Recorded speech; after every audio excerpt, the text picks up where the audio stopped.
Amen. I know we are all excited to worship the King of Kings today.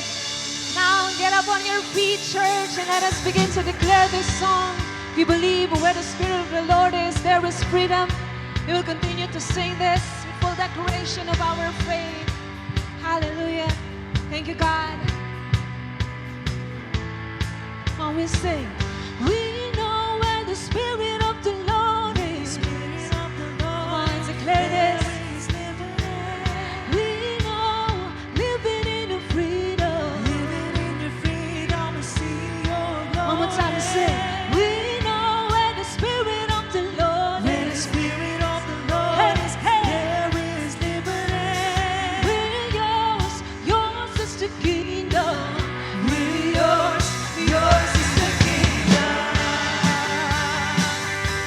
Yes, Lord, kingdom is forever yours, oh Jesus.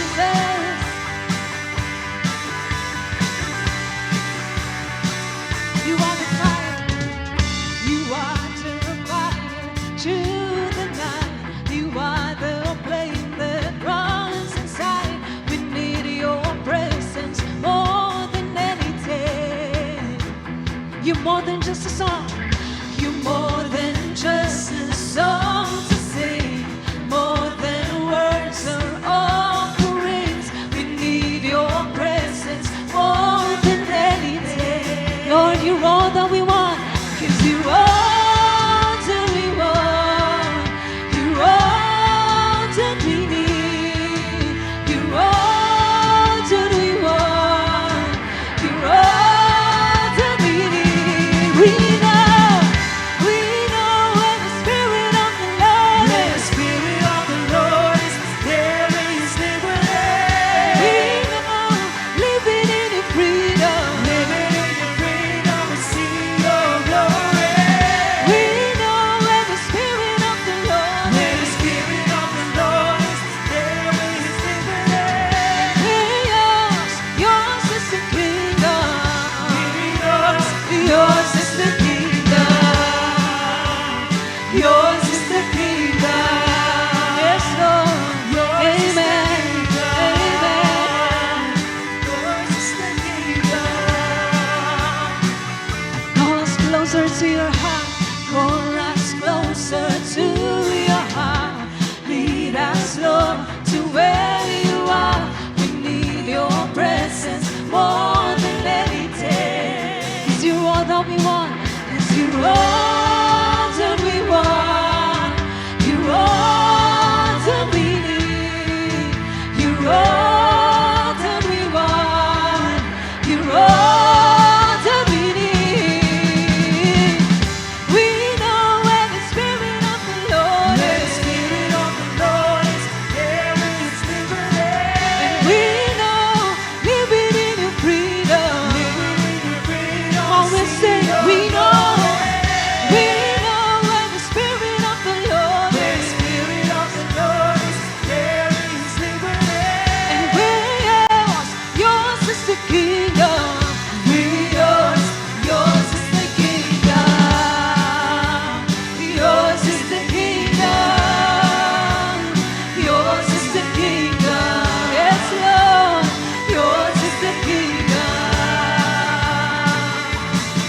'Cause you're all that we want. You're all that we need. You're all that we want. You're all that we need. Come on, sing it out to Him. You're all that we want, Lord. You're all that we need. Yes, Lord, you're all that we want.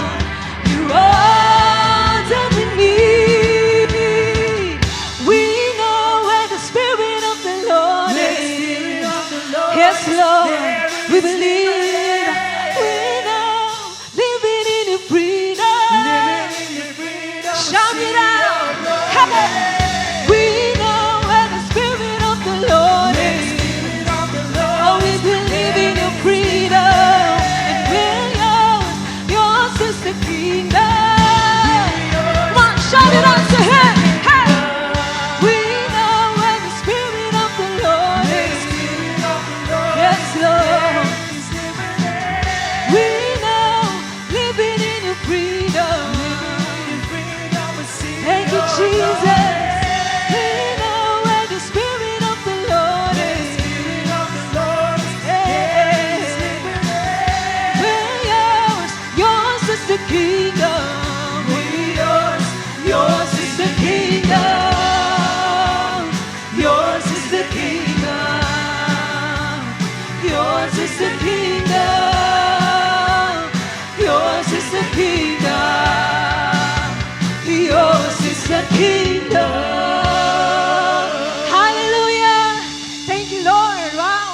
patuloy po tayo mag-enjoy lang sa presence ng Panginoon. Hallelujah. And this time, we will do the Light 60, where iniikot po tayo para magkamustahan, kamayan, ngitian ng bawat isa. Amen? Come on, let us now begin our Light 60.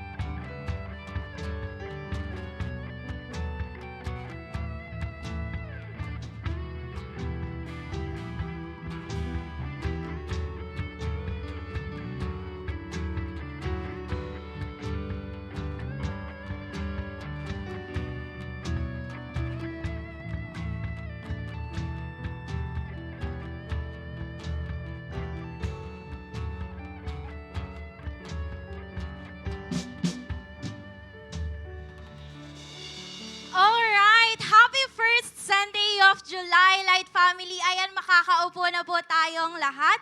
And while umuupo, kahit binati mo na yung katabi mo, batiin mo ulit siya ng Happy Sunday. And of course, para naman po sa ating team online, we are also glad and blessed to celebrate with you. So now to proceed, ayan, quick reminder po, alam na natin yung gagawin natin. So kindly turn off or ilagay na po natin sa silent mode ang ating mga devices. And also for our team online, ayan po, today is our communion day, kaya kindly prepare na po ang inyong mga bread and juice. And ngayon naman po, while preparing, now let's proceed to the latest happenings in our church. Here's our light news. So first up, we have our SOD graduation. Ayan, para po sa ating mga SOD students. Sige, palakpakan po natin sila. Para po sa mga SOD students who are graduating, ayan, ngayon pala po, we are celebrating with you dahil sa mga sacrifices and dedication nyo para matapos po yung mga classes nyo. So, now, kindly prepare po your white attire because sa Biyernes na po ito ngayong coming week, 7 p.m. here at Light Church. Again, congratulations to our SOD students. And next, we have our Light Retreat Batch 44. Ayan. So, this will be a 2-day event po. So, first day, we have August 30. Friday po ito from 6 p.m. to 9 p.m. For our second day naman po, we have on August 31, Saturday naman from 7 a.m. to 9 p.m. Dito pa rin po yan sa ating church. But before that, ayan, we will also having our Light Retreat preparation. So bago po tayo mag-proceed sa Light Retreat, kailangan po muna nating umattend sa Light Preparation na magaganap on August 24, Sabado po ito, dito pa rin po sa ating church. So kung may mga katanungan pa po kayo, pwede nyo pong kontakin yung mentor or yung network leader ninyo. So now to move on, ayan, let's open our hearts wide for the first topic ng July. Ayan, excited na po ba ang lahat? Amen. Ayan, so sit back and make yourselves comfortable and enjoy the rest of the celebration. Ayan, happy Sunday po, Light Fam. Ayan, baka nag-Light 60 tayo pero hindi mo pa nangitian yung katabi mo. Pwede ba ngitian mo yung katabi mo? O, di ba? Ang ganda at ang gwapo ng katabi natin. So, good morning po sa lahat. Pwede po bang batiin natin sila ng Blessed Sunday, good day. Ayan, malaking bagay po yan sa bawat isa. So, let me introduce myself. I'm Coach Diane de Guzman. Currently, I'm working po as a public school teacher po sa Olongapo City National High School. So, I want to acknowledge po muna some important people na kasama natin ngayon sa simbahang ito. Pwede pong malaman kung meron po tayong mga first-timers or visitors. Pwede po bang ma-invite silang tumayo? Sige po, wag po kayong mahiya. Tayo po tayo at palakpakan po natin sila. Ayan, thank you po. Welcome po sa Light Family and we're so glad po na makasama po kayo today. Light Fam, masaya po ba tayo nakasama natin sila ngayon? Amen. So, kaya tulungan niyo po akong i-welcome sila kung malapit po kayo sa mga places nila. Pwede pong pakikamayan sila, ngitian sila. I-welcome po natin sila sa ating pamilya. So maraming salamat po sa ating mga first-timers and visitors sa pagbibigay po ng oras at effort po na makasama kami ngayong araw. And may hinanda po kami na small gifts para sa inyo. After the celebration, i-approach po kayo ng ating consolidation team at magkakaroon lang po kayo ng 3 to 5 minutes na kwentuhan, kaya wag muna po kayong aalis after the celebration. So we'd love to know more about you, kaya please connect with us and magkita-kita po tayo ulit sa mga susunod pa nating celebration. And of course, if may first-timers po tayo on-site, I believe meron din tayong kasama sa online. Ayan, welcome po and happy po kami na makasama kayo virtually.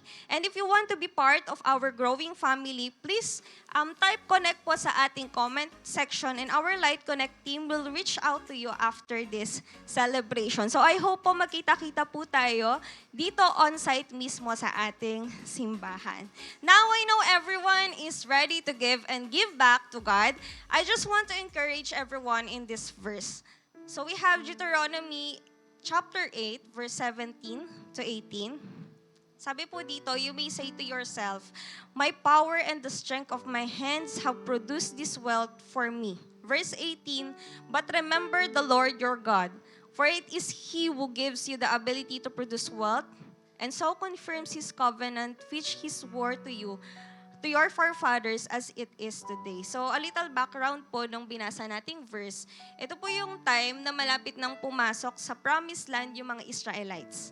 And so, Moses reminded them kung saan sila galing at kung paanong all throughout their Egypt and wilderness journey, ang Diyos ang nagligtas sa kanila from their slavery. At ang Diyos mismo ang nag-provide ng lahat ng kanilang pangangailangan. Pero po, ang bilin ni Moses, remember the Lord your God. They are one step behind their success, pero po, meron silang kailangang gawin na isang bagay. At ito po ay ang alalahanin ang Diyos. So why should we remember God? Bakit po? Because it is He who gives you the ability to produce your wealth. Naniniwala po ba kayo dito? Amen. So ang tendency po pala natin, kapag meron na tayo ng lahat ng bagay na meron tayo ngayon, minsan iniisip natin, it's because of our efforts, dahil po ito sa sarili nating strength, dahil po ito sa sarili nating kakayahan. Pero nakakalimutan natin minsan na ang lahat po ng bagay na meron tayo ngayon ay galing sa Diyos. Maging ang ability po natin to produce wealth ay galing din po sa Diyos. So, we need to remember God. Amen po ba? And bilang application po, dapat maalala natin palagi na remember God when we give back to Him. Yes, ang 100% rinirequire ni Lord from all our produce, but remember that God deserves more than 10%. God is more than our 20, our 50, and even 100%. Deserve na deserve po ng Panginoon iyon. Kung sa pagbabalik po at sa pagtatapat sa Diyos, remember, hindi yung kung ano yung matitira, at kung ano po yung magkukulang sa atin. Pero kung ano at sino po ang Diyos all throughout our life. Amen po ba? Nung panahong mga walang-wala tayo, Diyos po ang nagsustain sa atin. Amen? Nung mga panahong nakakalasap tayo ng kaunting pag-angat sa buhay, Diyos po ang dahilan.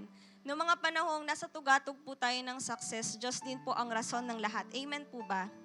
And so, we remember Him all the season of our life. At ngayon po sa ating pagbabalik, it is not about the amount ng ating i-offer at ibabalik sa Diyos. Pero depende ito sa kung paano mo nakita na sinasamahan ka ng Diyos sa lahat ng sitwasyon ng buhay mo. Actually po, money will never be the problem. Pero baka ang maging problema po natin is about forgetfulness. Forgetfulness has been a problem among God's children throughout history. Baka kung kailan sinagot na ni Lord yung prayers natin na magkaroon ng work, ma-promote, mag-increase ang salary or ang allowance, magkaroon ng magagandang opportunities, baka makalimutan na po natin si Lord. Kaya po, ngayong araw, let's again remember who God is. Hindi lang po siya provider ng material needs natin. He is also provider ng ating emotional, mental, and spiritual needs. Amen po ba? He carried us through tough times. He bring us into victories. At siya po ang nagdala sa atin sa maayos na kalagayan. Kaya naman, wag natin siyang kalimutan. Kung sa pamamagitan po ng pagbabalik ng ating mga tithes and offerings ay ma-acknowledge natin siya, we do it to remember His faithfulness to our lives. That whatever monetary giving we will give today can't compare to God's goodness. So deserve niya po ang ating mga tithes and offerings. So are you blessed po sa mga testimonies na meron po tayo dito every Sunday? Ibig sabihin po, ganun po, ka-giver ang ating Panginoon. And so, part of my testimony po, years back, pinagkalooban po kami ng boyfriend ko ng second-hand na sasakyan. Pinag-pray po namin yon para po sa business. And last month po, naiyak ako, wala. Kasi ilang beses po kami na-reject dito. And hindi po siya para sa luho or anything, pero for business purposes. Last June po, sinagot po ni Lord yung prayer namin about sa brand new na sasakyan. Naiyak talaga ako, no? And though yes po, it is material na bagay. Pero po, behind sa nakikita po ng tao, ang dami pong inaayos ni Lord sa buhay namin. At we are grateful po kasi po, hindi rin po kami galing sa both of us, hindi kami galing sa pamilyang maayos or pamilyang well-off. Pero it's because of the grace of God kung bakit po meron kami ng lahat ng to ngayon. And kung saan man po kami dadalhin ng Panginoon sa aming finances, maraming nagpapasalamat po kami ng malaki sa Diyos at sa community po, pamilyang ito, na sumusupport din po sa amin, sa mga ginagawa po namin. And glory to God po lahat ng yon. Ayan, thank you po. So, as a challenge po, we remember the Lord in our giving. Kahit ano pong mangyari sa atin, in our lowest, mag-bless man si Lord or hindi, sagutin ni Lord or hindi ang ating prayers. I challenge po everyone na wag po natin kakalimutan si Lord kasi po siya ang nag-sustain sa atin hanggang sa kung ano po ang meron tayo ngayon. So, may invite everyone po to stand up. And as we prepare our tithes and offerings, let me pray for you. Lord, we are very thankful po sa araw na ito na magbabalik kaming muli ng aming mga tithes and offerings. Lord, lahat ng to, Panginoon, ay galing sa iyo. At maraming salamat, Panginoon, and bless these people, Panginoon, na magbabalik. And sa iba po, Panginoon, bigyan mo sila ng opportunity, Lord, to give back. Nagpapasalamat kami, Panginoon, for your provision in our life. Hindi ka nakakalimot, Panginoon. Kaya we remember you, Panginoon, in our tithes and offerings. Sige po, may mga usher po tayo. Maraming salamat, Panginoon. In Jesus' mighty name we pray. Amen.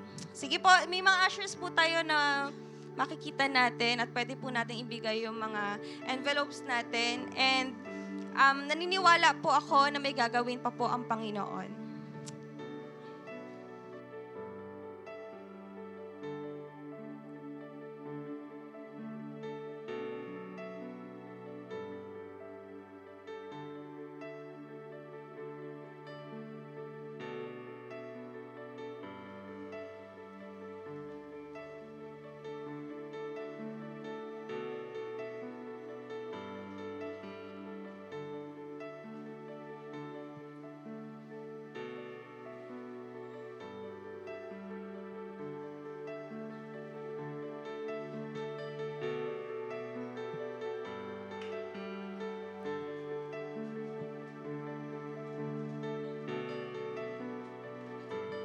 Hallelujah. Come on.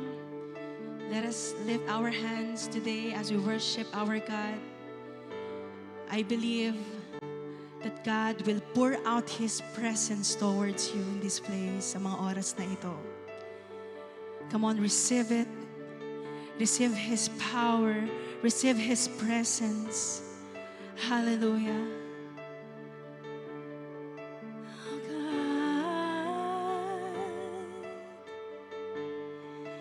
we receive your presence. We receive your fire. We receive your power, God. Oh, Jesus. We are ready to receive your presence. We are ready, our hearts are ready and open to receive your presence, God. Ooh.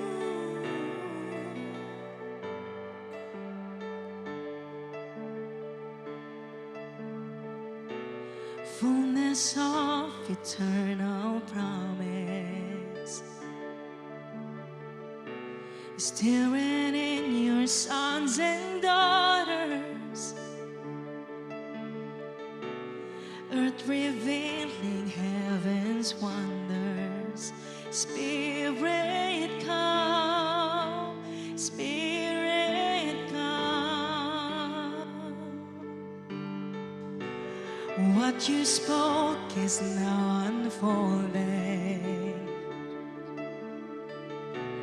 All your children shall be holy. Dreams awaken in this moment. Spirit come, Spirit come. Pour it out, let your love run over. Here and now, let your glory fill this house. Pour it out, let your love run over. Here and now, let your glory fill this house. Now the world awaits your presence, and this power is within us. We will rise to be a witness. Spirit come, Spirit come. Pour it out, let your love run over. Here and now, let your glory fill this house.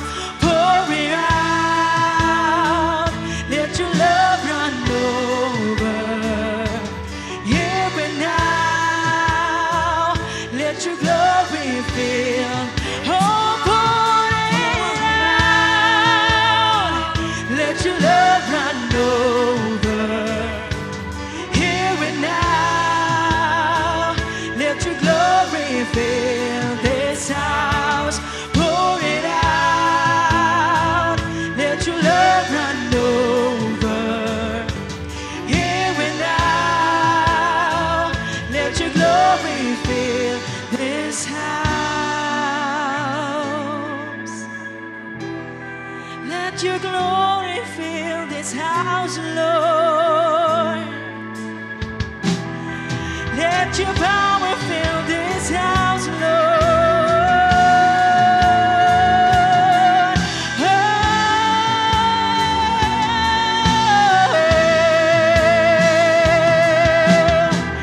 Tongues of fire, testifying of the Son, one desire. Spirit come, speak revival.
For our King is soon returning.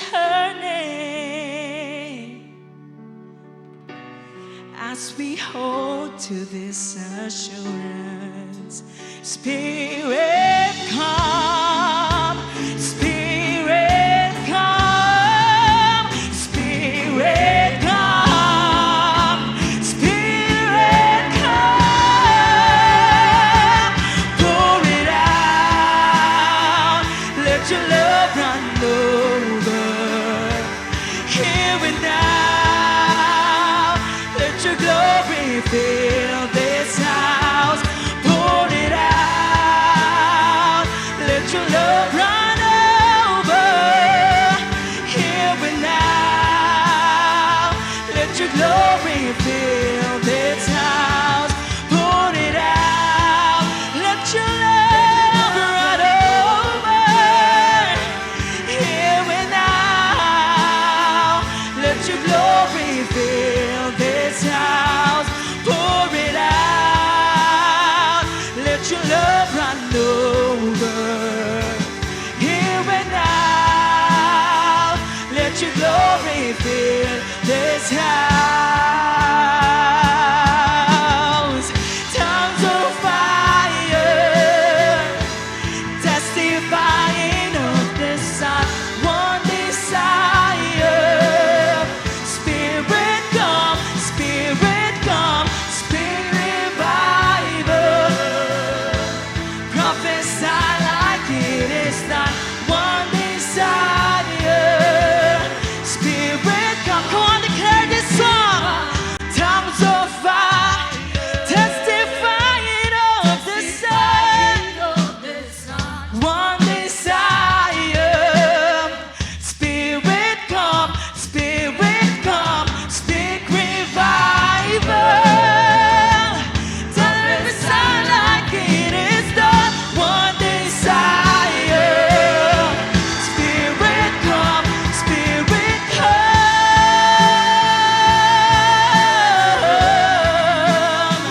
Spirit come, oh Spirit come. Let your glory, let your fire, let your presence fill this place, Jesus.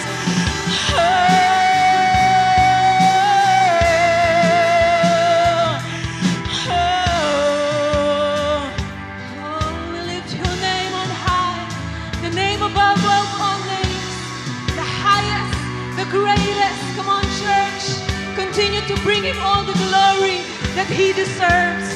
Our God deserves the best to worship in you. Come on, continue to declare this song, just like you are worshiping him in front of you right now. Come on, we sing.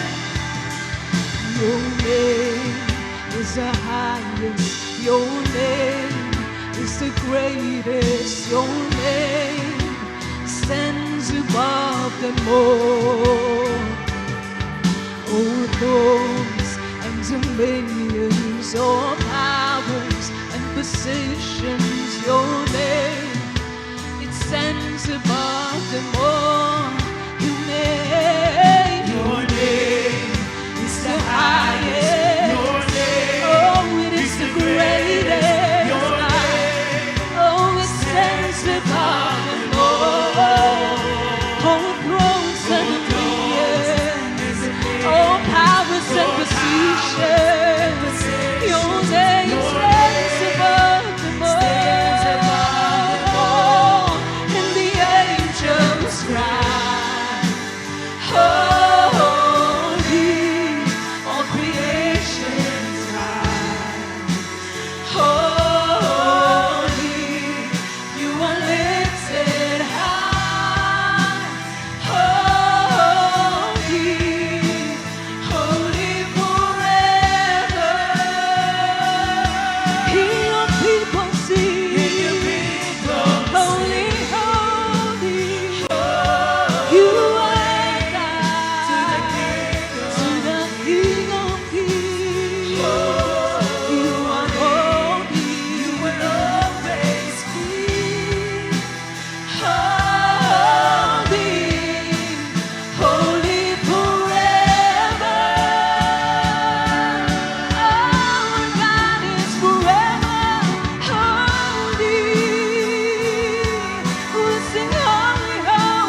You are the best God. You are our best God. Come on, church. Bring out your worship to the King of Kings. He's here today. Oh, we cry out, holy, holy, holy, to you, Almighty God, our King, our Savior, our Lord, our Redeemer. You are forever and ever praised. Oh,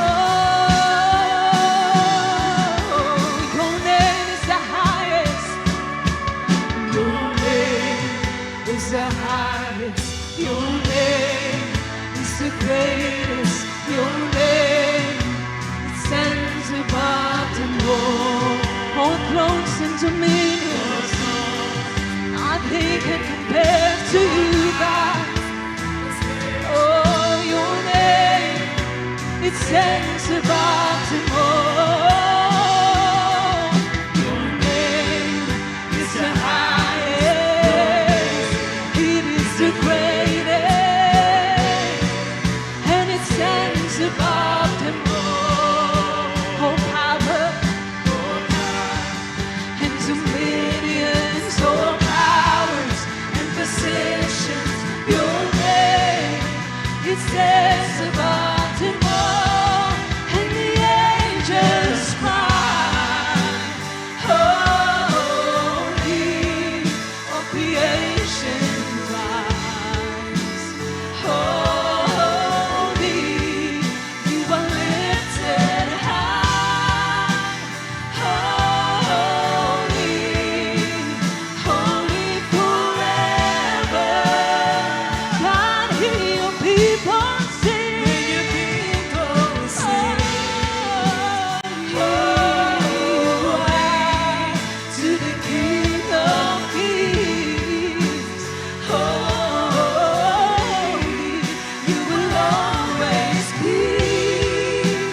Holy, holy forever. You will always be holy.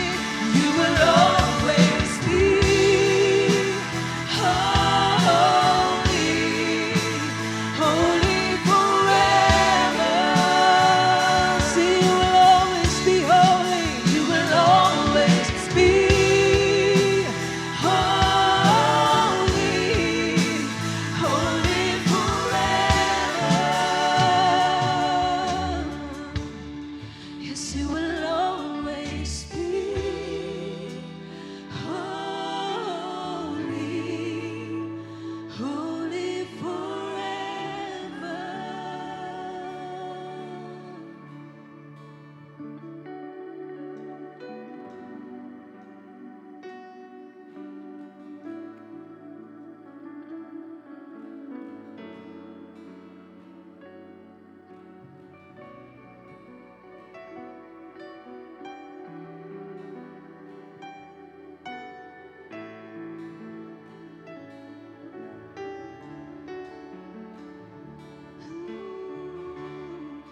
And the angels cry, holy, all creation cries, holy, you are lifted high, holy, holy forever. People sing, holy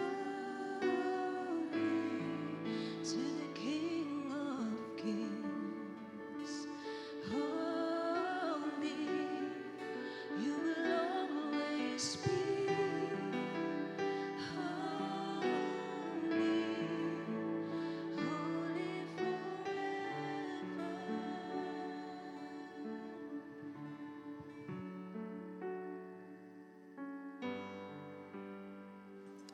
In Acts chapter 2, verse 22 to 36, napag-aralan natin na nag-preach si Peter sa mga Hudyo about kay Jesus. Pinakilala niya si Jesus, ang promised Messiah na prophecy sa Old Testament. Inisa-isa ni Peter sa kanila ang mga proofs na si Jesus ay Messiah. na matagal na nilang inaantay. At pinamukha sa kanila ang masakit na katotohanan na sila ang nagpapatay kay Jesus. Acts chapter 2 verse 36. Therefore, let all Israel be assured of this.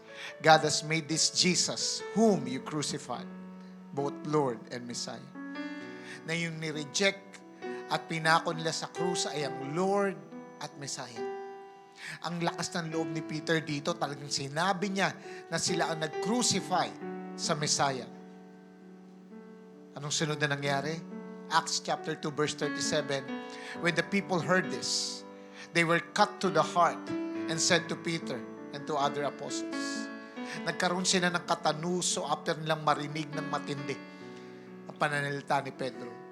Ganito yung naramdaman nila, as in takos sa puso, yung pain and sorrow na naramdaman nila after nilang marinig yung preaching ni Peter.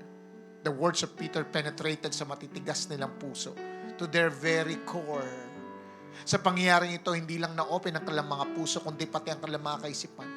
Nabuksan din ang kanilang mga mata at hindi na sila nagmalinis o dinefend pa ang kanilang mga sarili. They accepted na hindi nga nila tinanggap ang Messiah, pinapatay pa nila. Kaya nga ang response nila, what shall we do? Ang katanuso na naranasan nila ay nag-lead sa kanila na mag-respond appropriately. Anong gagawin namin? Gusto nilang umaksyon ng tama at nararapat. Dahil ang tunay na nakaranas ng katanuso, hindi lang hanggang salita, kundi pati sa gawa. So anong sagot ni Peter sa kanila? Verse 38, Peter replied, repent and be baptized, every one of you, in the name of Jesus Christ for the forgiveness of your sins, and you will receive the gift of the Holy Spirit. Sinabihan sila ni Peter na magsisi at magpabaptize.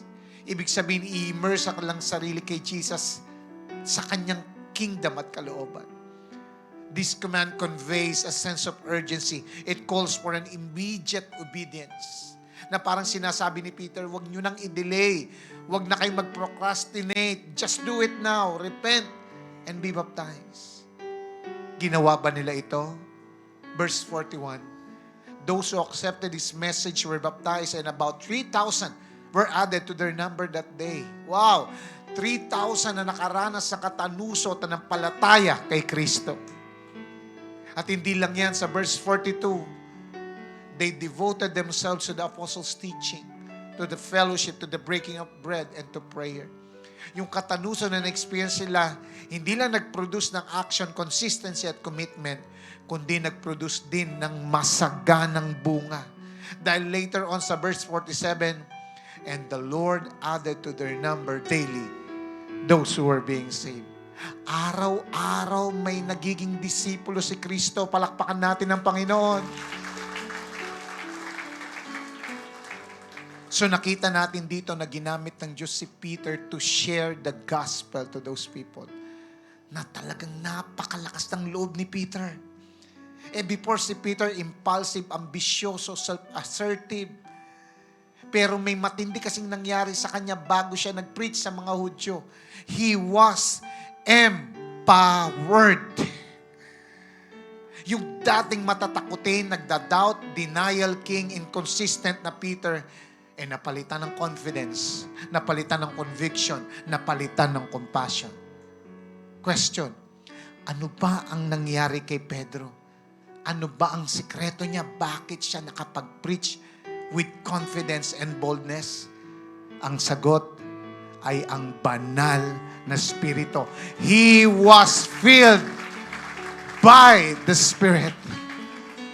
Hallelujah, hallelujah. Lord, salamat po, O Diyos. At naniniwala kami ngayong araw na ito. Marami kaming matututunan sa iyo at sa iyong banal na Espiritu. Panalangin namin, Lord God, hindi lang namin ito matutunan, kundi amin ding maranasan.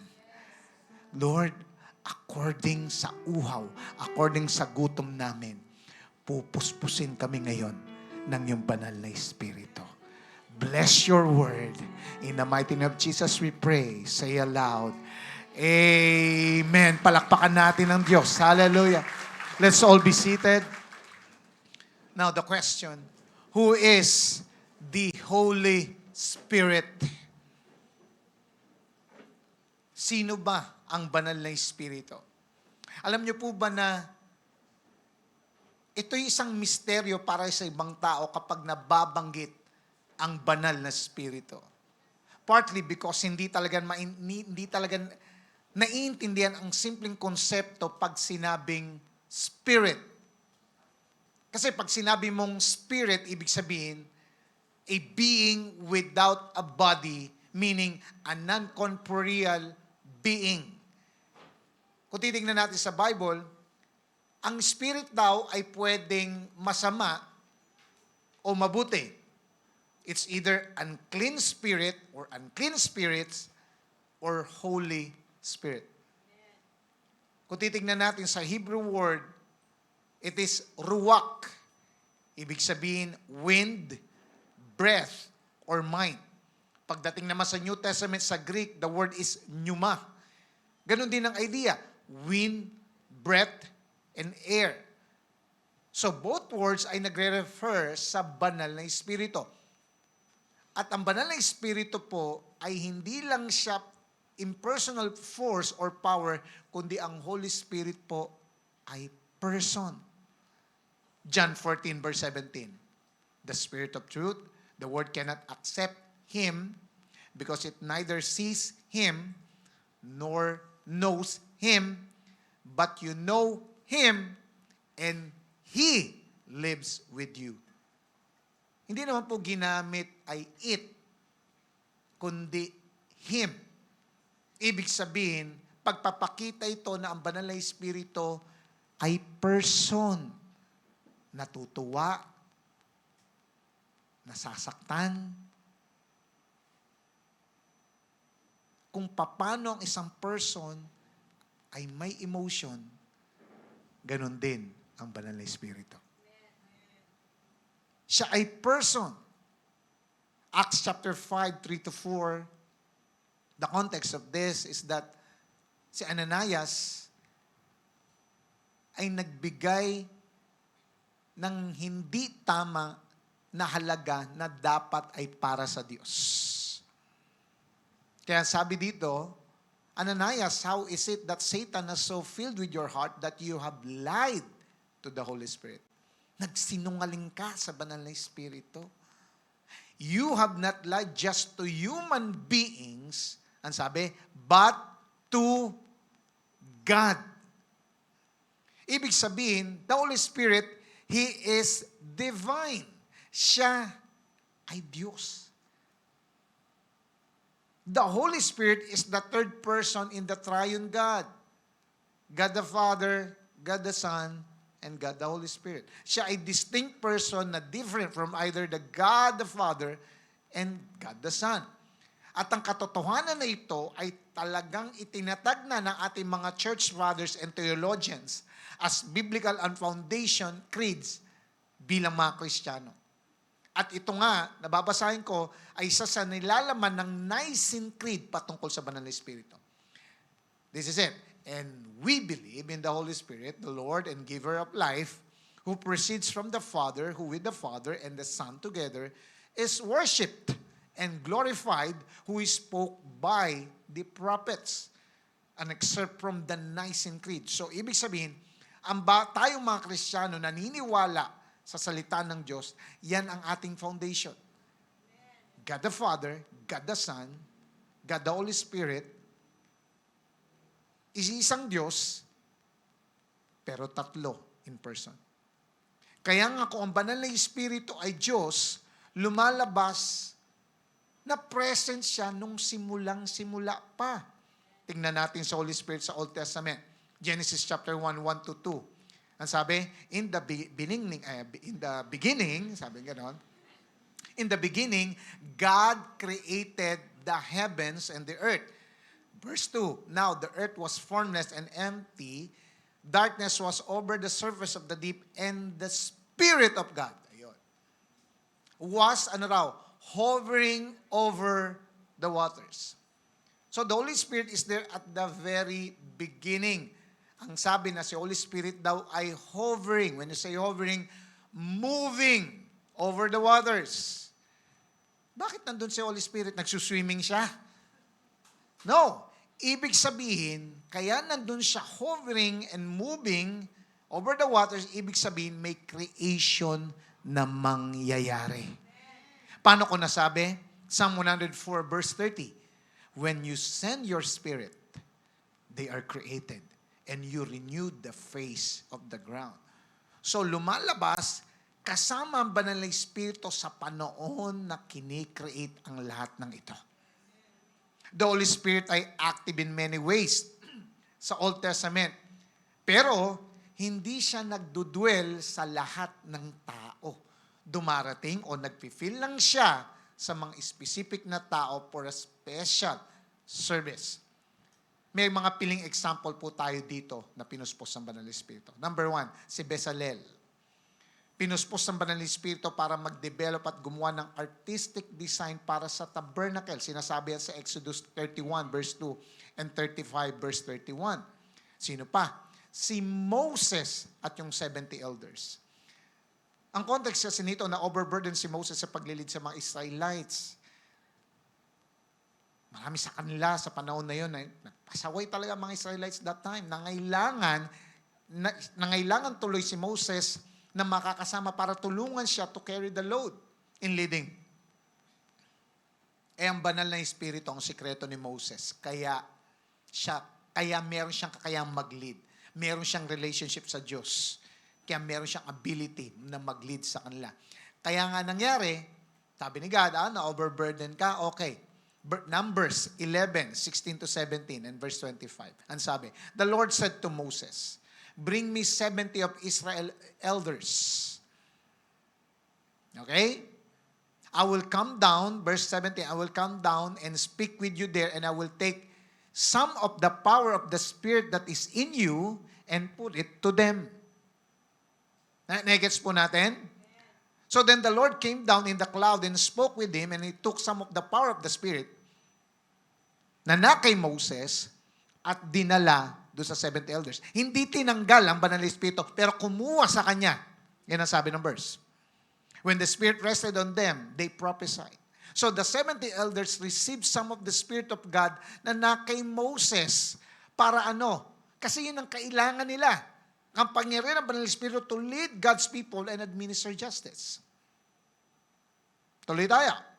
Sino pa? Yung mga judges. Before the kings, ang nag-lead sa Israel ay mga judges. At itong mga judges na ito ay pinuspos ng banal na Espiritu. Unang-una dyan si Othniel. Sabi sa Judges 3:9, verse 10. Si Gideon, nandyan din. Judges 6:34. Sino pa? Si Jephthah, Judges 11:29.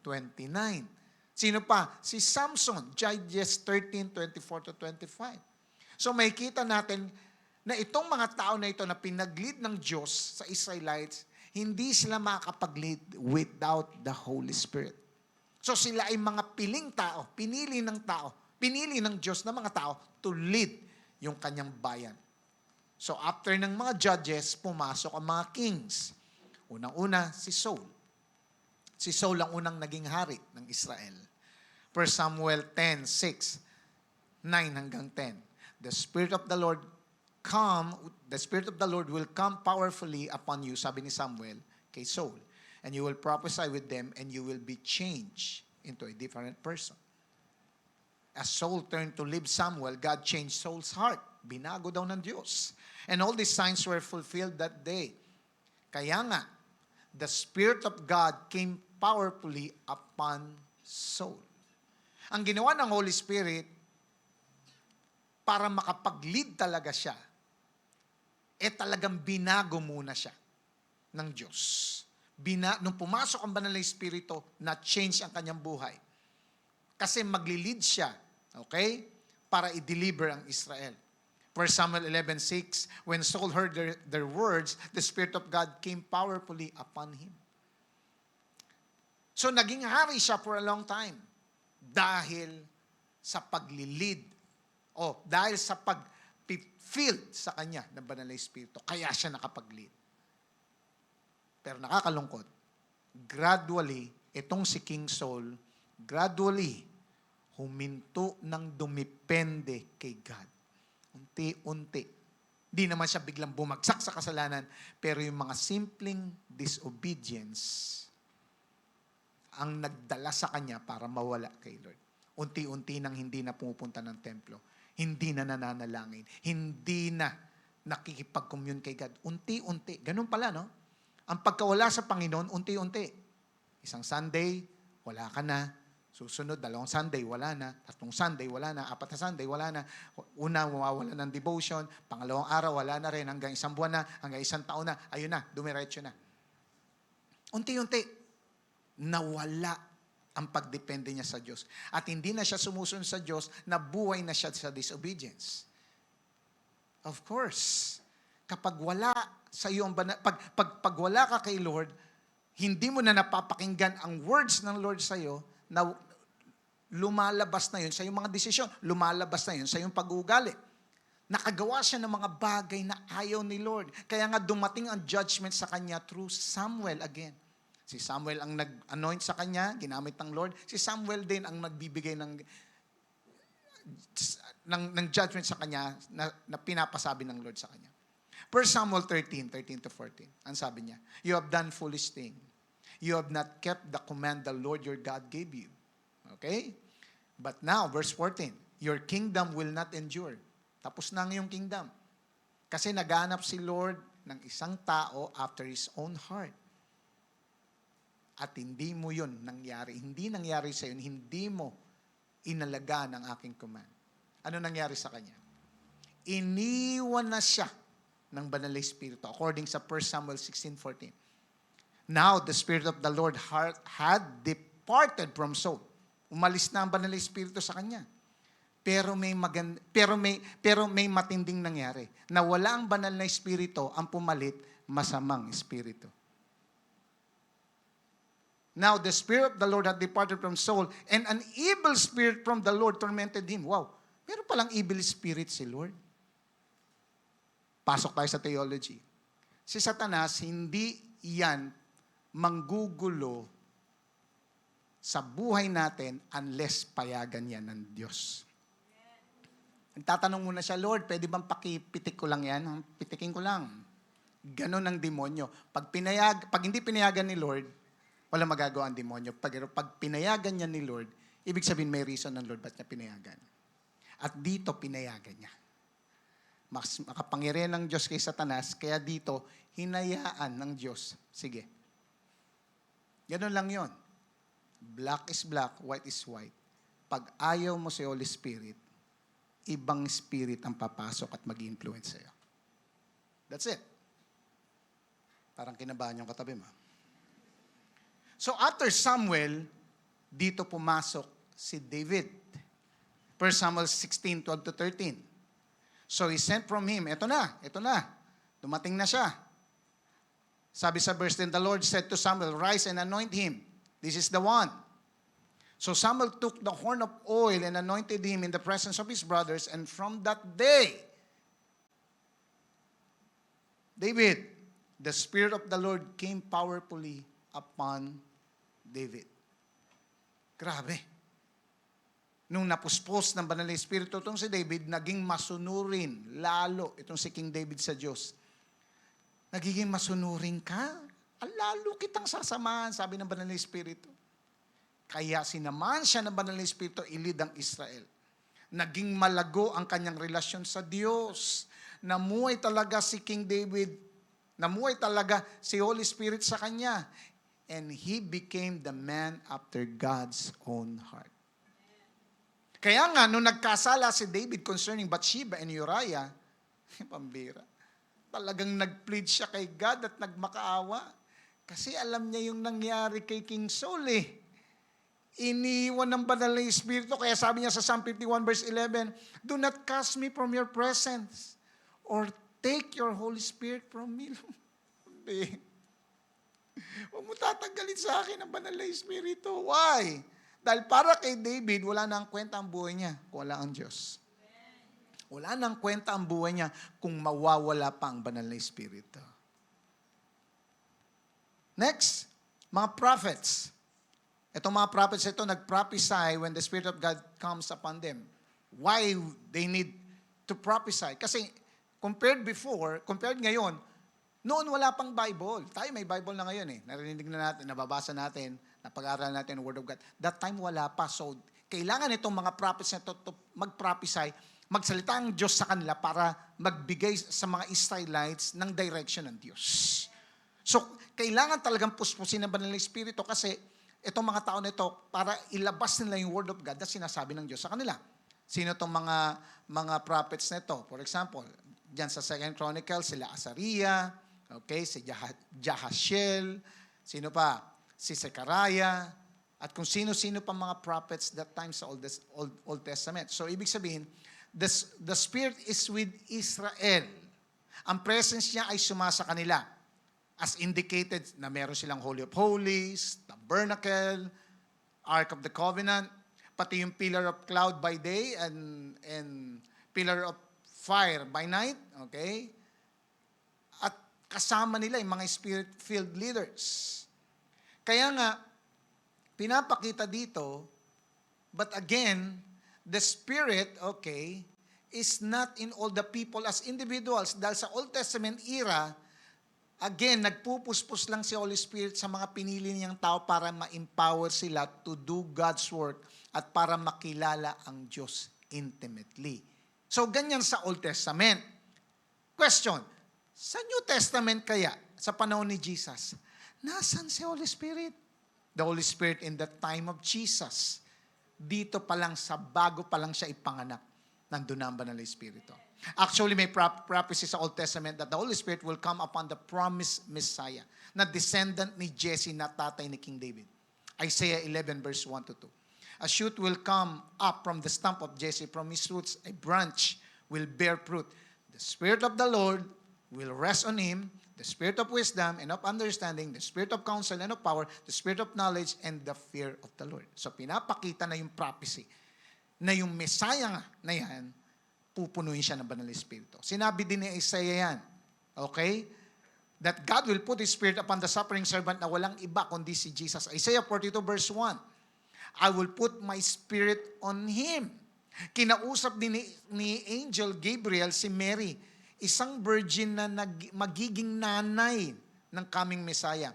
Luke 1:35, the Holy Spirit will come upon you, and the power of the Most High will overshadow you. So the Holy One to be born will be called the Son of God. Sasamahan ka na ba ng Espiritu dahil pinagbubuntis mo ay anak ng Diyos.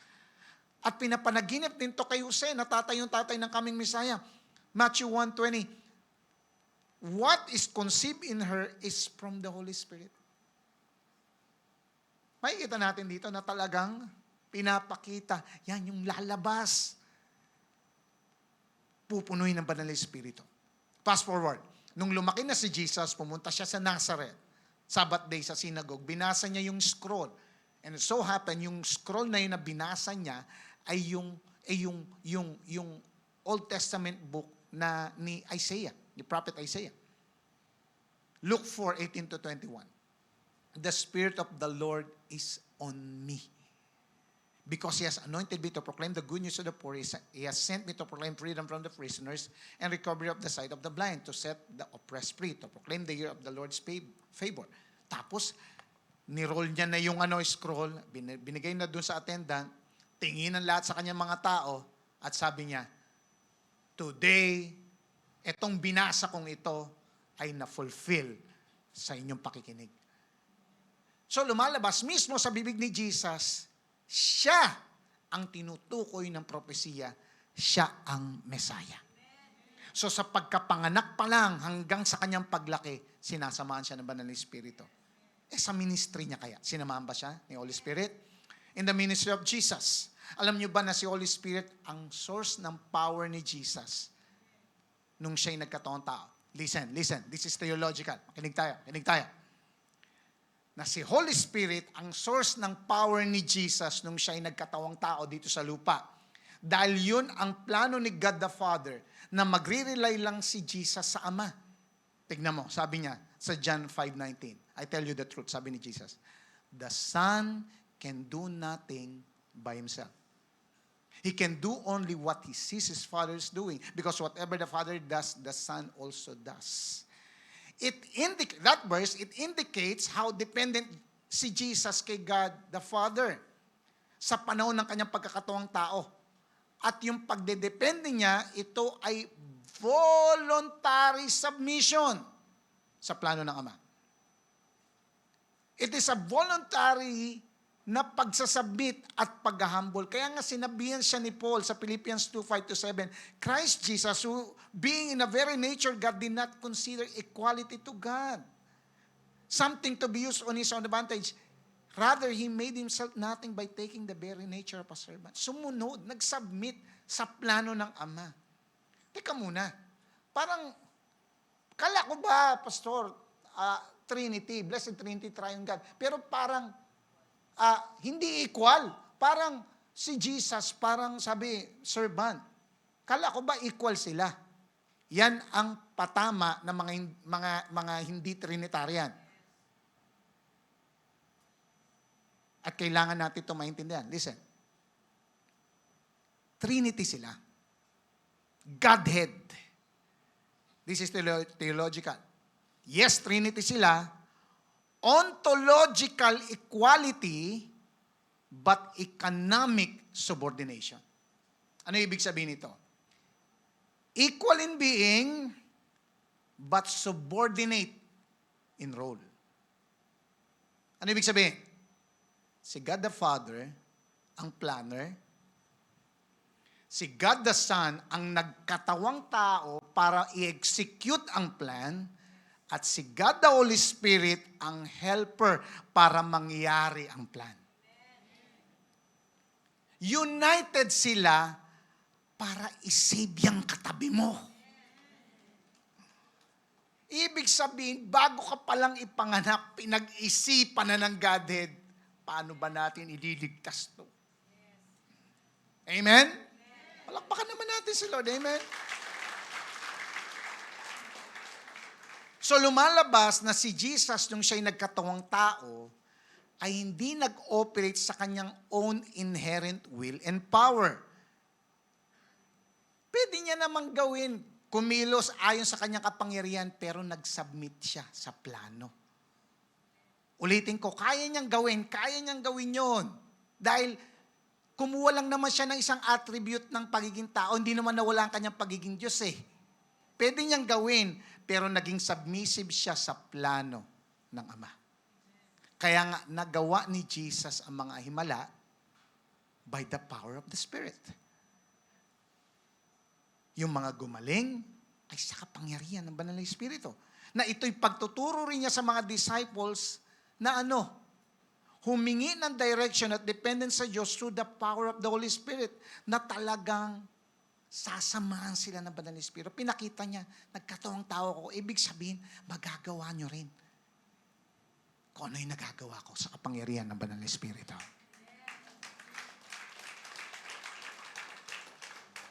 At ano yung kapangyarihan ng Banal na Espiritu?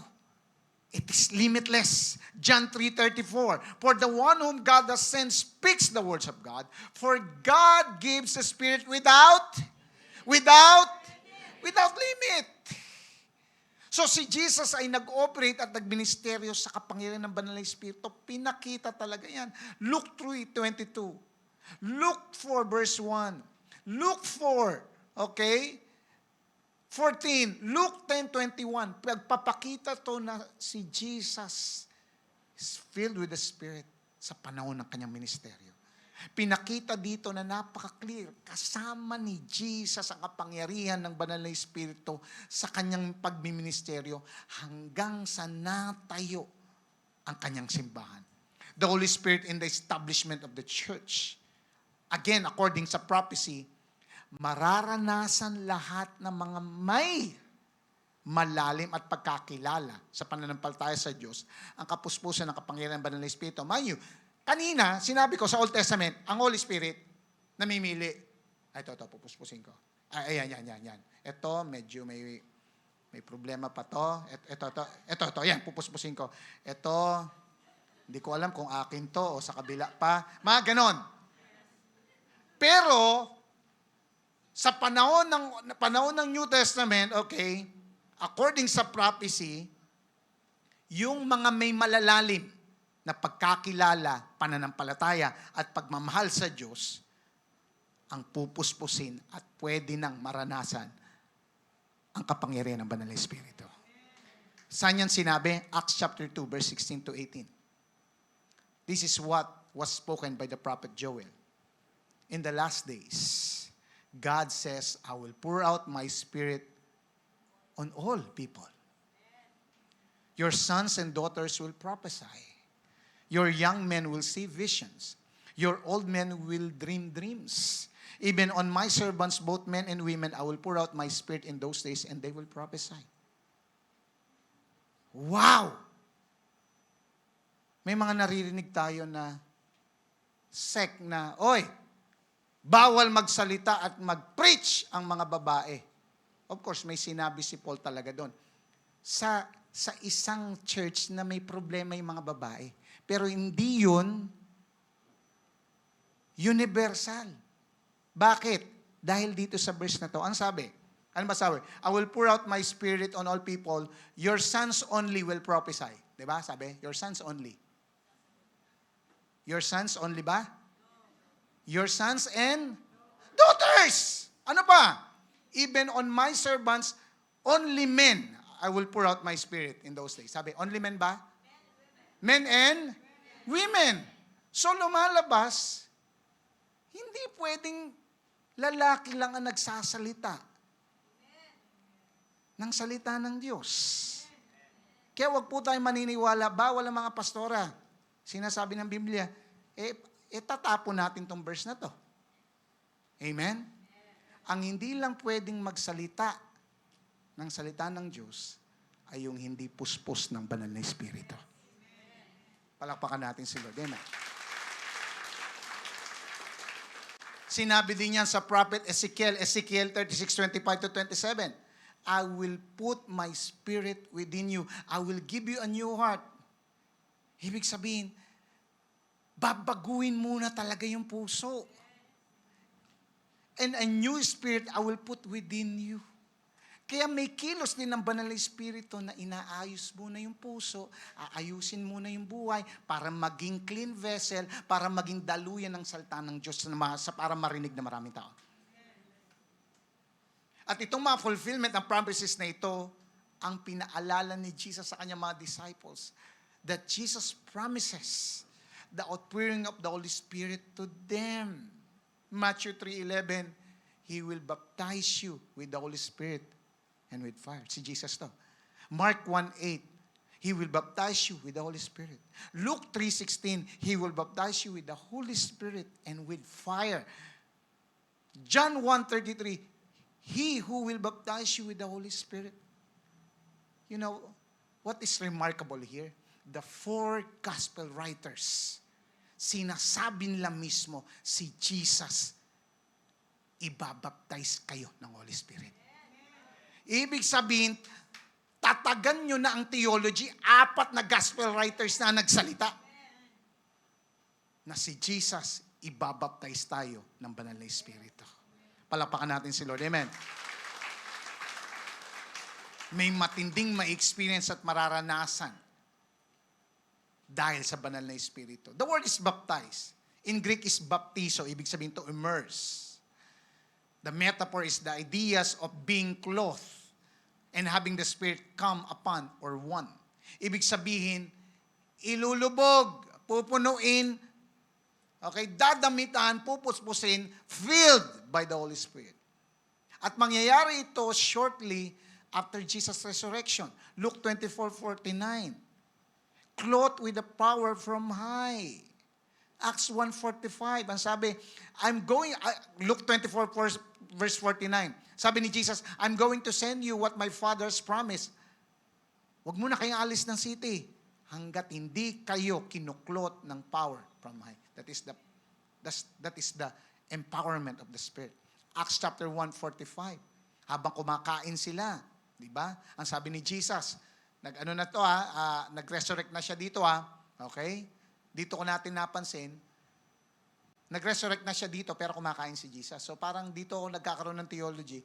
Pagdating 7, may kainan pa rin kahit ano na tayo. Kasi si Jesus kumain dito Di ba? Uy, nagustuhan ng katabi mo. Okay. Ang sabi dito, do not leave Jerusalem, but wait for the gift my Father promised, which you have heard me speak about. For John baptized with water, but in few days you will be baptized with the Holy Spirit. Sinabi talaga ni Jesus to, Acts 1:8, bakit kayo pupuspusin na ba ng Espiritu? You will receive power when the Holy Spirit comes on you. And you will be my marites. Witnesses. Okay. You will receive power when the Holy Spirit comes on you, and you will be my witnesses in Jerusalem, in all Judea, and Samaria, and to the ends of the earth. Ibig sabihin, saan mang dako, magsasalita ka, i-witness mo si Jesus. Bakit ka pupuspusin ng Banal na Espiritu? Kasi magiging witness ka ni Jesus. At nangyari ba yan sa kanila? Nangyari ba? Acts chapter 2, verse 1 to 4. When the day of Pentecost arrived, they were all together in one place, just like this. We're all together in one place. Pero hindi ko lang alam kung nandyan siya, kung gising siya. Okay? Gising ba siya? Okay. When the day of Pentecost arrived, they were all together in one place. Parang ganito. And suddenly, there came from heaven a sound like a mighty rushing wind. Ruwak. Pneuma. Wind. Air. And it filled the entire house where they were sitting. Are you sitting? Are you sitting? Okay? They were sitting. And verse 3, and divided tongues as of fire appeared to them and rested on each one of them. Wow. Mga parang dilang apoy na pumunta sa bawat isa. Nag-aapoy. Verse 4, and they were all filled with the Holy Spirit and began to speak in other tongues as the Spirit gave utterance. Nangyari yung sinabi ni Jesus. Ito yung naranasan ni Peter at ng mga disciples ni Jesus. Naranasan nilang ma-filled ng Banal na Espiritu na talagang na-empowered sila.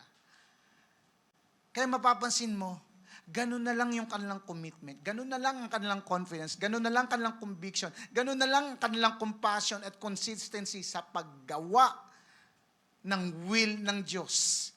Kaya itong mga disciples si Jesus, lahat na nakakausap talaga nila, ay pambira, nakaranas talaga ng katanuso.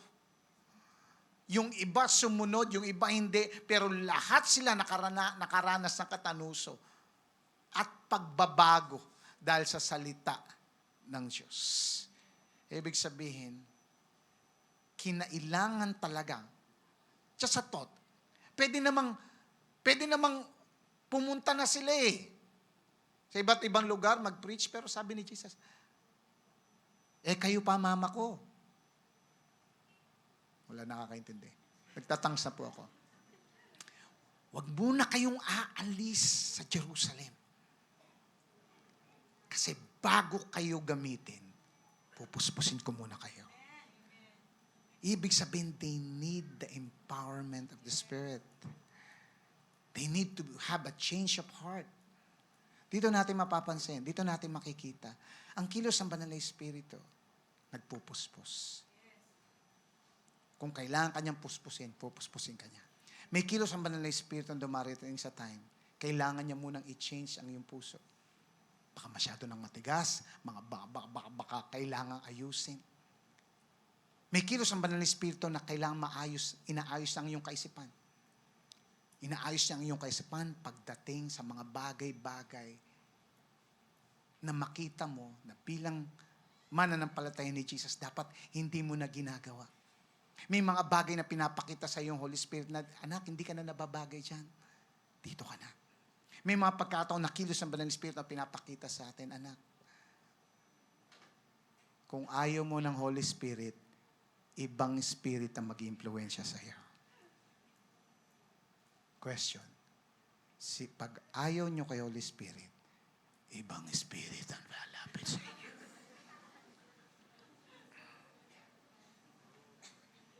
Nakakatawa, nakakatakot. Pero totoo.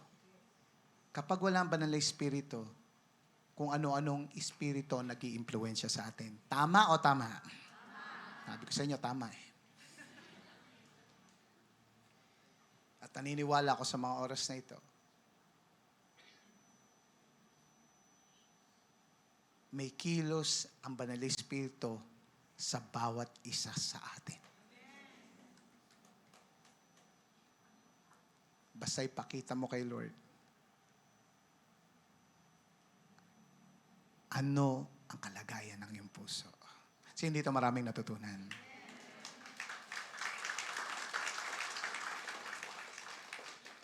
Tandaan natin na ang ating primary identity bilang mga anak ng Diyos ay nanggagaling through being born by the Holy Spirit.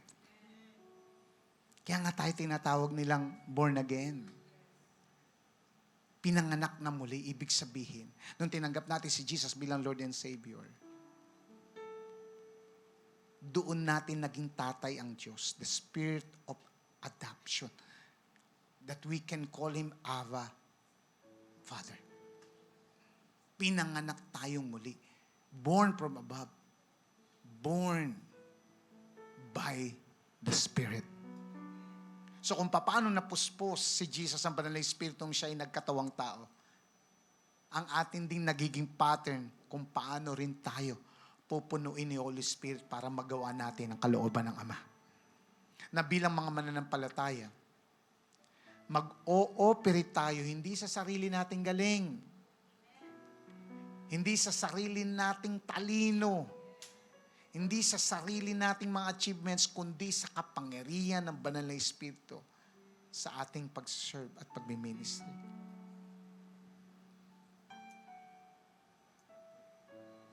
Without the Holy Spirit, hindi natin kaya maging faithful sa Diyos. Without the Holy Spirit, we cannot be faithful. Taas ang kamay ng mga asawang lalaki. Taas ang kamay ng mga asawang lalaki. Marami nagsasabi, I can be faithful to my wife. Why? Kasi mahal ko yung asawa ko. Totoo. That's a fact. Pero, ang katotohanan, tayong mga asawang lalaki, hindi lagi natutuwa tayo sa mga asawa natin babae. Tama? Umami na kayo. Minsan magugulat ka pagising mo, ito ba yung napangasawa ko talaga? Minsan hindi tayo nagkakaintindihan. Minsan hindi natin naintindihan asawa natin. At malamang sa malamang may mga pagkakataon pag nag-aaway kayo, ayaw nyo magpansinan. At yun ang inaantay ng demonyo. Ang temptation para magkamali ka. Para hindi ka maging faithful. If you want to remain faithful, you should be filled by the Spirit. Why? Because the Spirit will help you to think, matakot sa Diyos na gawin yung mga bagay na unfaithfulness sa iyong asawa. Hindi lang to mga asawang lalaki, pati mga asawang babae.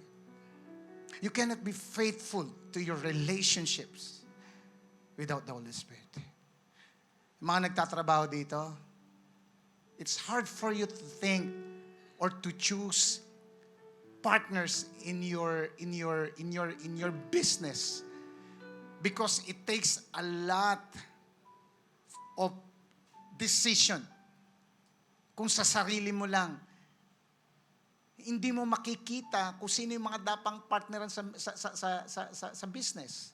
But by the help of the Spirit, He will give you what? The wisdom. Sa mga nag-aaral dito, hindi nyo alam, pagdating ng college, ano na? Pag natapos yung college, ano na? You need wisdom from the Spirit. Kasi ang dami ng pagkakataon sa buhay natin, nagkamali na tayo. Why? Kasi ginawa natin sa sarili nating kakayahan, sa sarili nating katalinuhan, sa sarili nating diskarte. But God is offering His Spirit that will give you wisdom.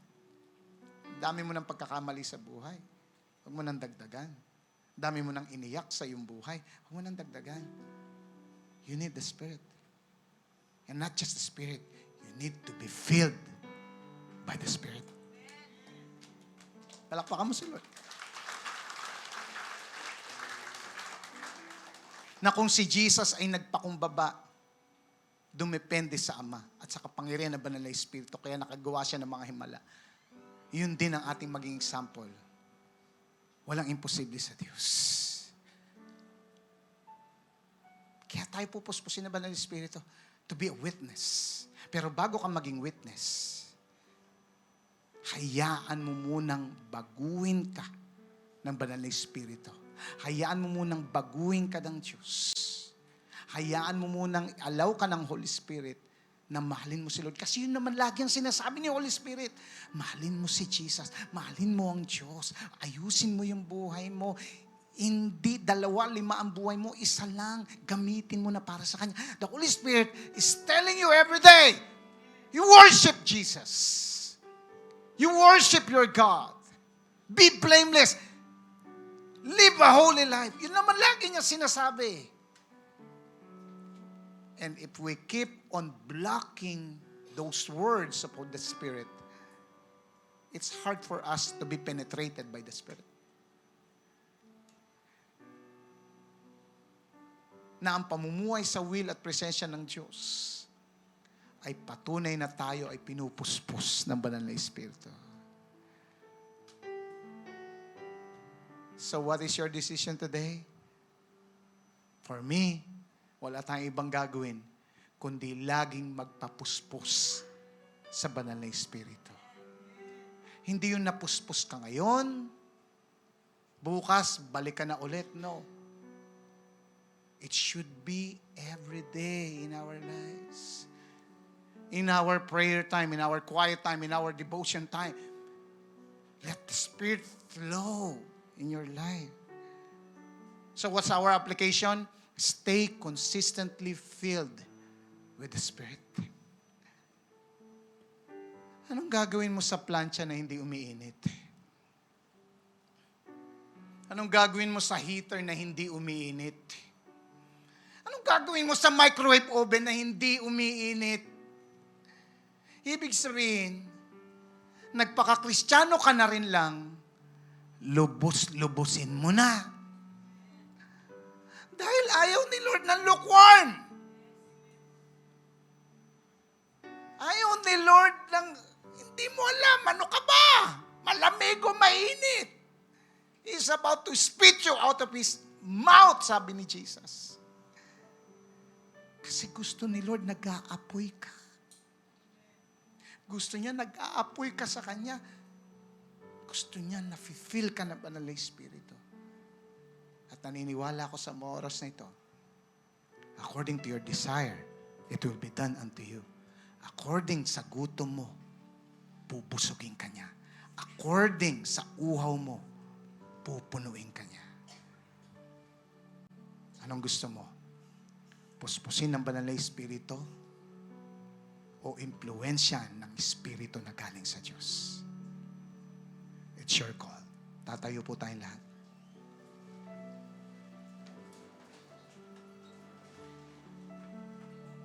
At habang tayo nakatayo at nakapikit ang ating mga mata,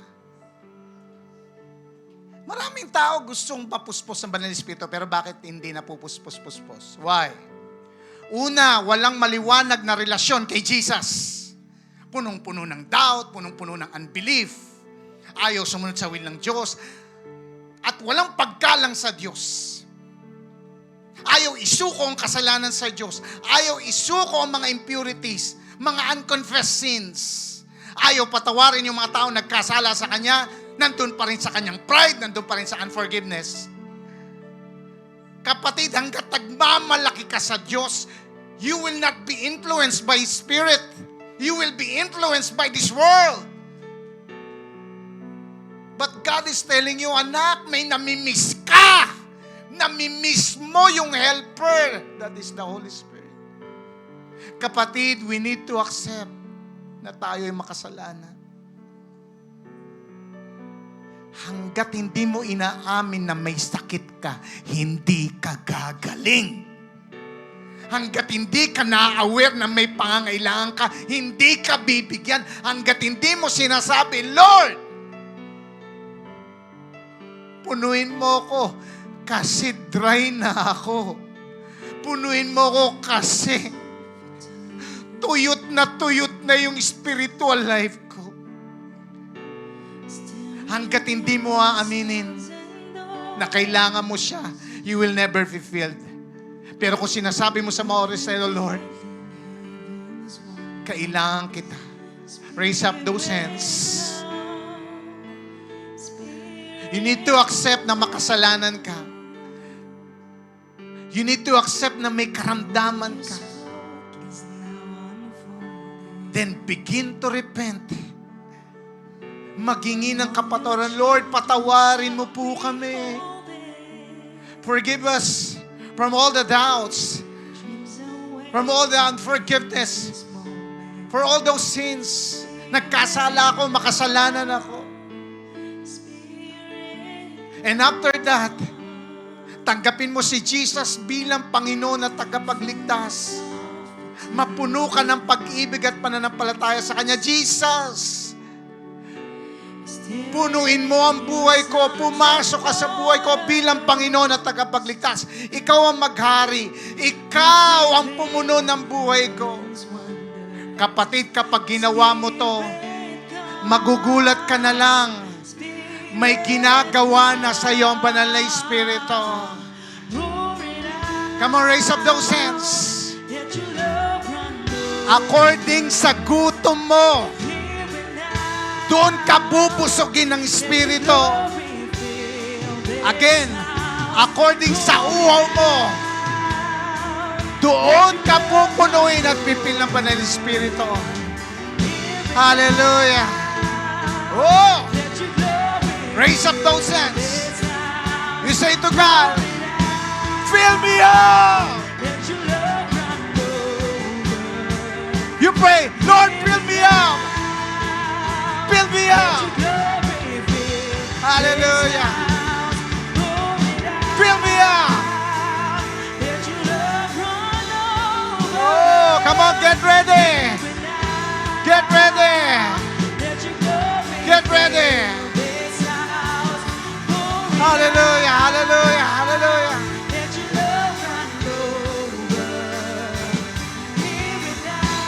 Hallelujah. Come on, get ready. Come on. Receive.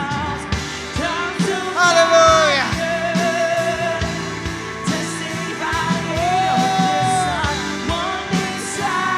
Receive the Spirit.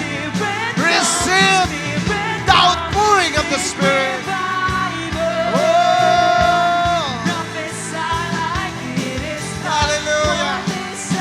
Come on, feel. Come on, feel. Come on, feel. Oh, Spirit. Feel us again. Oh, Spirit God. Spirit God.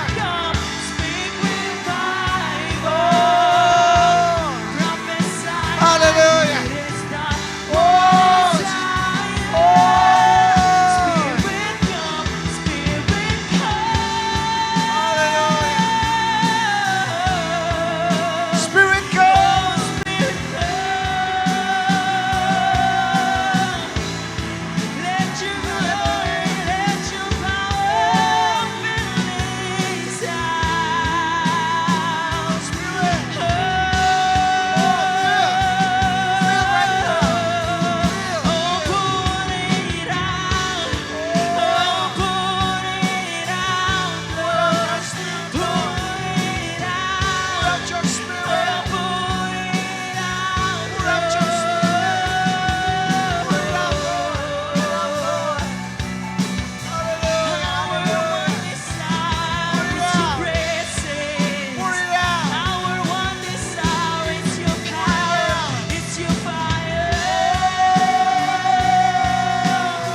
Urabaya karabashakara barabaya kara.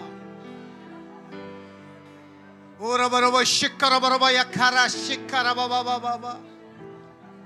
Urabaya korobo shokorobo yekara yekara.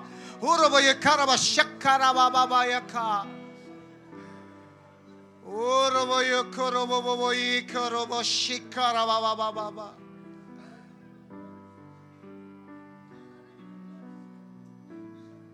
God is feeling right now. Come on. Receive His empowerment.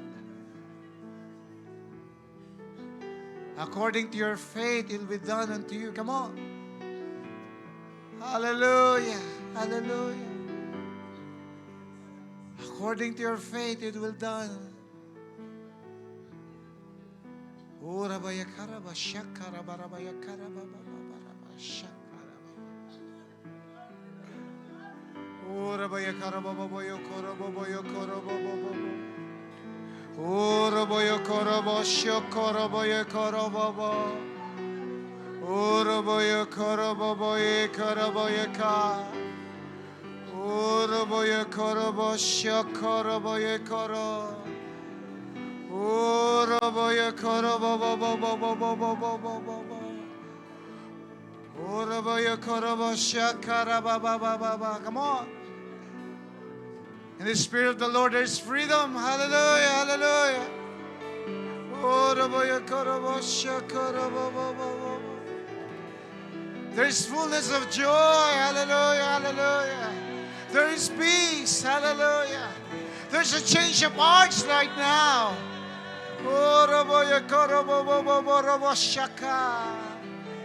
Hallelujah, hallelujah. May pinapalaya ang Lord sa mga oras na ito. Hallelujah, hallelujah. Oroboyo korobo shika. Oroboyo korobo robo shokorobo. Harabaya karabasha karababa baba.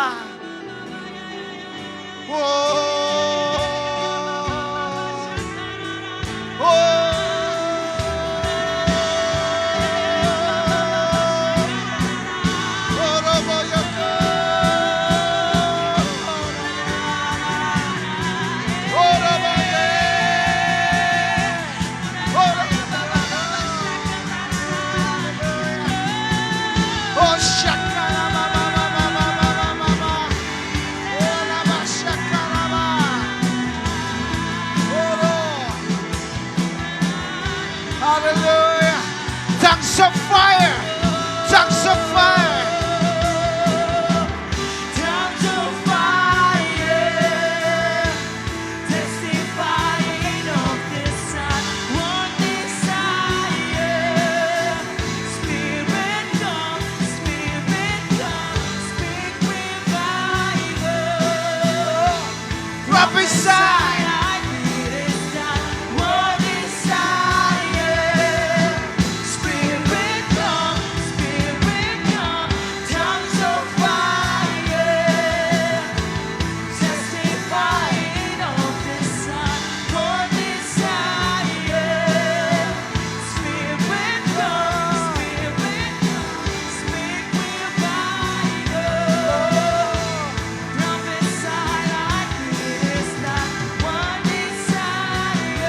Hallelujah. Tongues of fire. Tongues of fire, testifying of the Son, one desire. Spirit, You've called us as a witness for you. speak revival. We'll speak life. This I like We will be a witness for you. one desire. Hallelujah. Spirit come, Spirit You are born. We're all born of the Spirit. Those who loves the Lord so much. You are being born of God.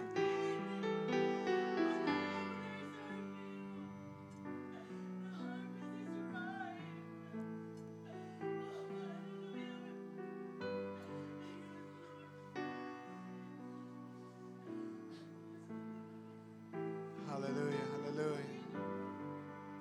Hallelujah, hallelujah.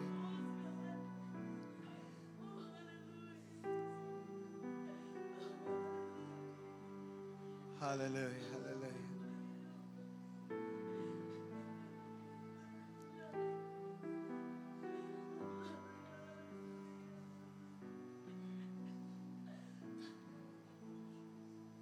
Hallelujah.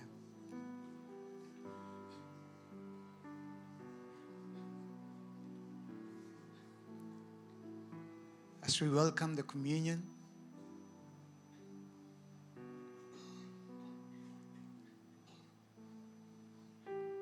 you've been born of God and you're part of His family. Sa pagtanggap natin ng communion ngayon, pinapakita sa iyo ng Diyos, may part ka sa kingdom of God. Hallelujah. Kumuha ka ng tinapay. Kumuha ka ng bread. Tanggapin mo ito na may paggalang at pagmamahal sa Diyos. Ang tinapay na simbolo ng kanyang katawan, na sinugatan, at dahil sa kanyang mga sugat, tayo nagsipagaling. At ang saro, ang cup, that symbolizes His blood that washes away our sins. The blood of the new covenant. Without the shedding of the blood, there's no remission of sins. Sa ginagawa natin ito, inaalala natin ang marubdob na plano ng Godhead. Pinadala niya ang Panginoong Hesus na nag-execute ng plan na mamatay dun sa cross at dalhin ang ating mga kasalanan. Siya'y namatay, nilibing, nag-resurrect, umakyat sa langit, at muling babalik para tayo sunduin. Salamat sa tinapay at cup na ito.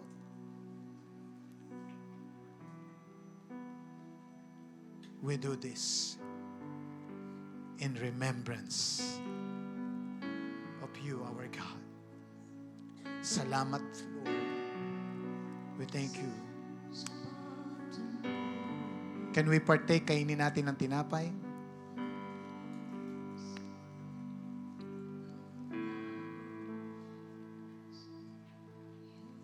Sunod natin ang bread.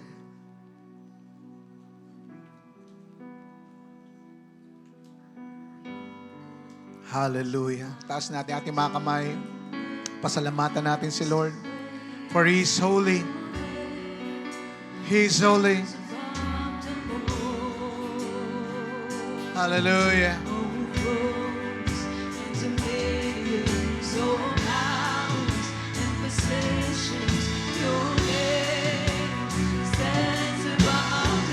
Hallelujah.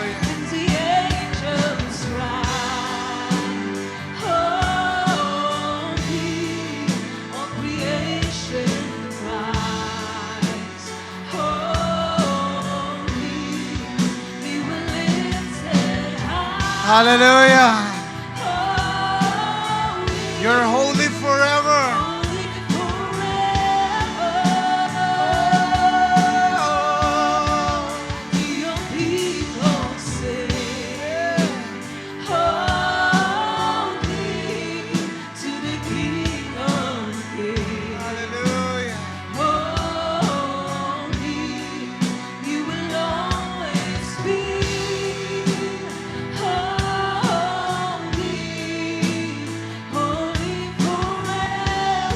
Hallelujah, hallelujah. Pasalamatan natin si Lord.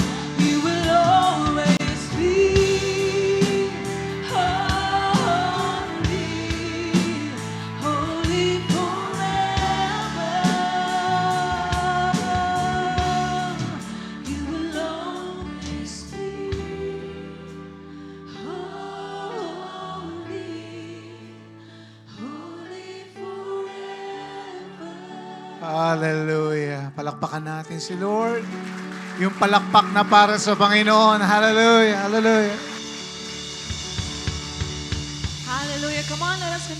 give all the praises to the King of Kings. Thank you, Jesus. Sa mga gusto pong humabol ng kanilang tithes and offering, meron po tayong basket. Come on, let's clap our hands for Jesus.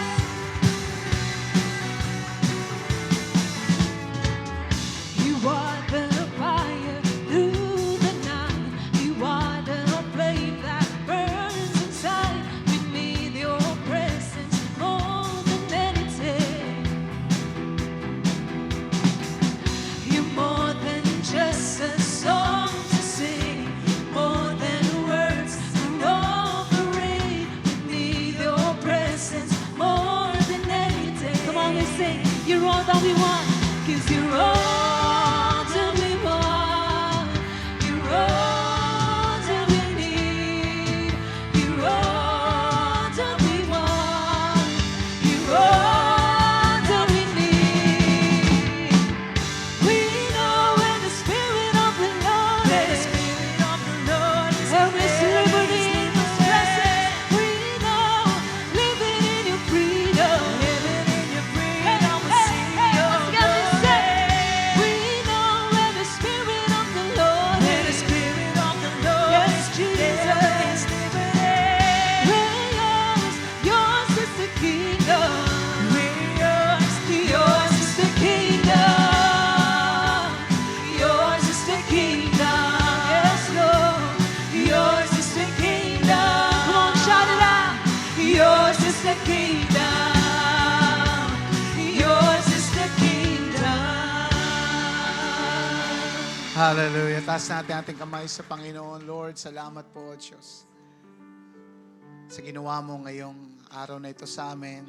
Banal Espiritu, you're awesome in this place. Salamat sa mga tinuro mo at nakita namin. Kailangan naming magdepende lagi sa iyo, O Diyos, sa kapangyarihan ng iyong banal na Espiritu. The Holy Spirit is giving us all the wisdom, Lord God, sa decision making, sa lahat-lahat sa buhay namin. Hindi mo kami ginawang orphans, Panginoon, dahil ang banal na Espiritu ay kasama namin every day. And the Spirit is telling us, Lord, na hindi lang dapat kami nandito.